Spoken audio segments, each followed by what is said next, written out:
আসসালামু আলাইকুম। আমি বানিয়েছি বেলের শরবত। তো এখানে বেলটাকে ভালো করে পানি দিয়ে গুলিয়ে সেঁকে নিয়েছি।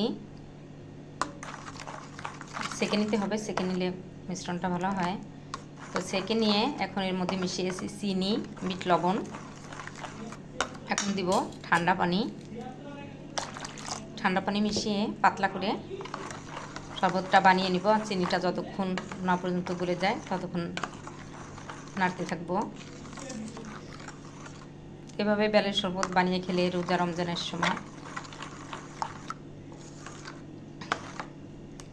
ভালো হয়।